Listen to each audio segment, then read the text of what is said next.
Boa tarde, bom dia, boa noite.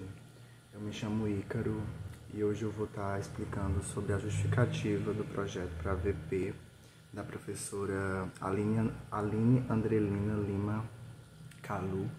Eu vou falar sobre a justificativa do nosso projeto, né? Então, é de certo que existem diversas formas de se existir na infância, né?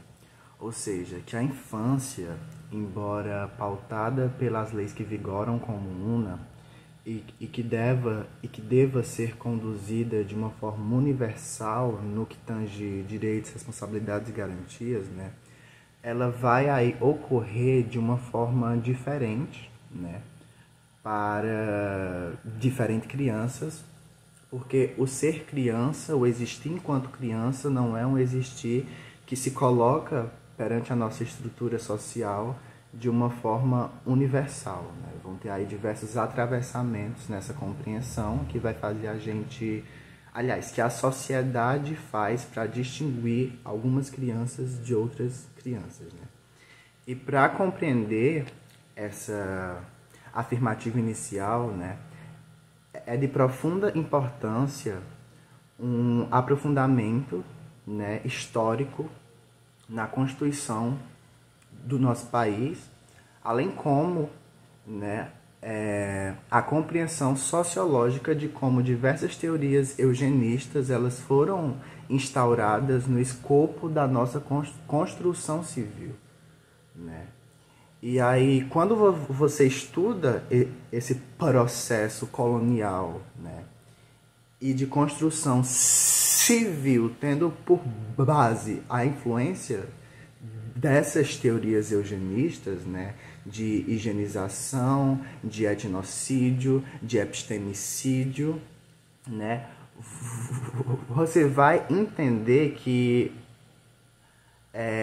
essas teorias elas criaram, né, dois tipos de se existir na infância, né, como se fossem duas categorias de infância, que é a infância racializada e a infância não racializada, né, que vão, por sua vez, né, dentro do pressuposto da racialização, designar o olhar com que a sociedade, não só a sociedade, mas também o Estado, né, vai olhar para essas crianças, né? E aí nisso estima-se que estima-se que existem cerca de 57 milhões de crianças no nosso país, dentre as quais 31 milhões são compostas por crianças pretas e pardas, né? E 140 mil por crianças indígenas, né? E esses dois grupos, pela própria afirmativa semântica da palavra, né, elas se enquadram dentro daquilo que a gente está pensando enquanto crianças racializadas, né? Ou seja, que estão fora desse escopo colonial pensado, né, para compreender e estudar a infância. E de todas essas crianças racializadas, que foram referenciadas anteriormente através de estatística, né, 68% de todas elas não possuem acesso à educação básica, né?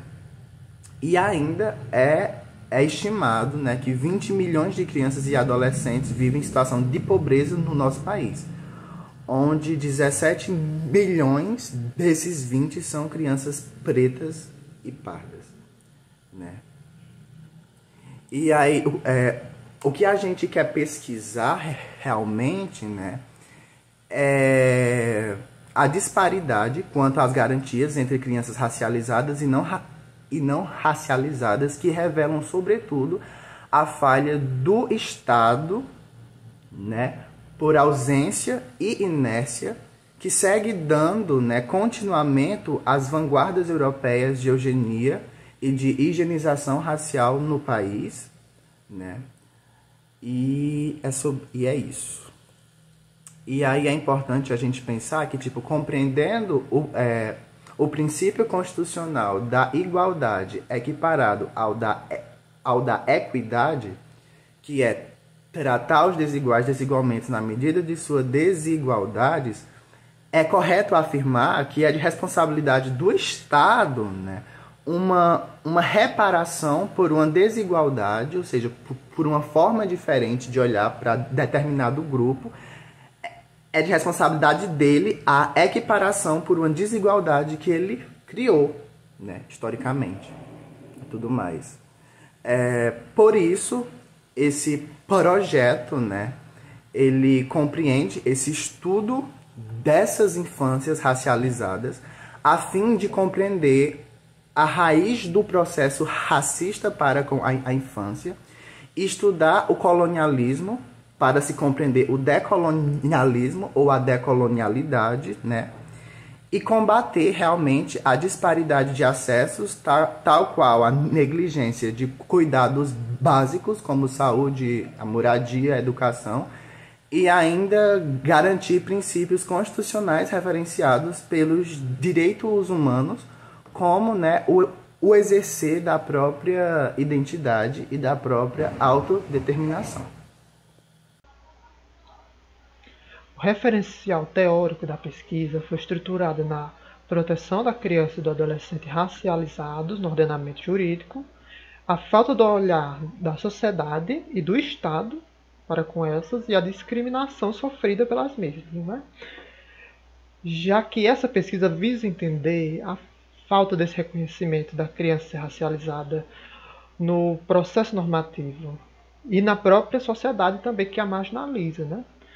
Já que isso é meio que conflitante com o que tem exposto nas nossas normas, tanto na Constituição quanto no Estatuto da Criança e do Adolescente, que tem aquela ideia de igualdade entre todas as crianças, todos os adolescentes, no âmbito protecional. Então a gente vai tentar entender de onde é que surgiu essa discriminação. Desde o berço histórico, né, dela, que seria a época do colonialismo no Brasil, e até os dias de hoje, porque ela continua se estendendo.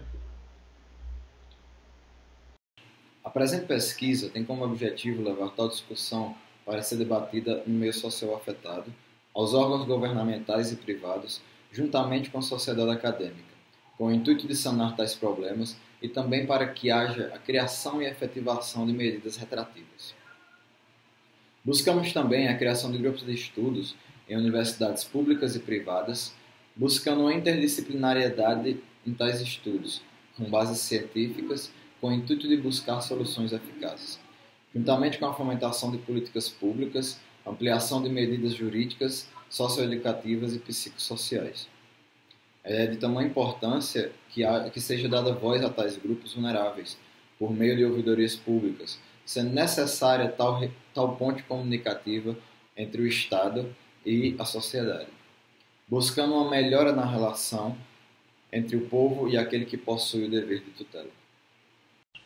Devemos também inteirar, mediante tais iniciativas, que a reparação histórica e social é dever estatal, visando dar oportunidades para aqueles que nunca tiveram, devido aos processos coloniais aqui instaurados e perpetuados por séculos.